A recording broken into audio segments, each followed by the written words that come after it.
আসসালামু আলাইকুম সানি ভাই। ওয়ালাইকুম আসসালাম। এমনি তাড়াহুড়া করে কই দিতেছেন? নামাজ পড়তে যাই, মসজিদটা তো আবার ব্রিজের ওই পারে, তাড়াহুড়া করে না গেলে জামাত পাইতাম না। এমনি আইতে গেলে জামাত এমনি তো হইতেন না। চাবিটা ধরেন, আমার বাইকটা লয়ে যান।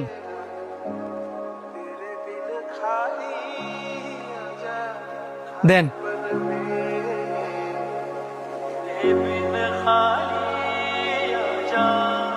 কিরে 2 দিন হইছে মাত্র পরিচয়, ভালো করে চিনস না জানস না, আর আজকে বাইক দিয়ে দিলি। বিশ্বাস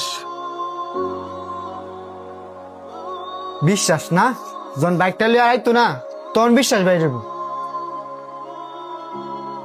ব্যাপার কি? নামাজ তো কোন চুমুই শেষ, ওহনো বাইকটা লয়ে আয় নাকি রে? অন্তর একটু সামনে গিয়ে দেখছে লোকটা আমার বাইকটা লয়ে আয় নাকি। কাজ করতাছি রে, আমি পারতাম না।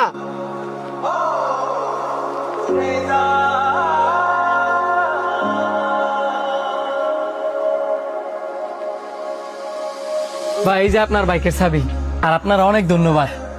আপনার আইতে এত দেরি হইলো যে? একটু বড় বাজার গেছিলাম, কিছু মনে করেন না। না সমস্যা নাই। বন্ধু তাড়াতাড়ি ক্যাশের তো আমার 10,000 টাকা দিয়েছে, আমার মা নাকি সদর হাসপাতালে ভর্তি করছে, আমার ইমার্জেন্সি যাইতে হইব। ক্যাশের তে 10,000 টাকা দিতাম?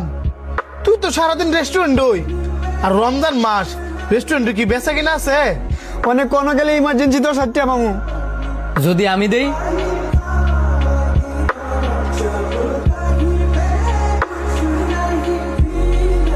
আপনি দিবেন? আমারে চিনেন না, জানেন না। বিশ্বাস। আপনার বন্ধু যে আমার বাইকের চাবিটা দিছে, আপনার বন্ধু কি আমার বালা করে চিনতো জানতো? দিছে কিন্তু বিশ্বাস করে। এই ধরনের 10,000 টাকা আছে, তাড়াতাড়ি সদরে যান।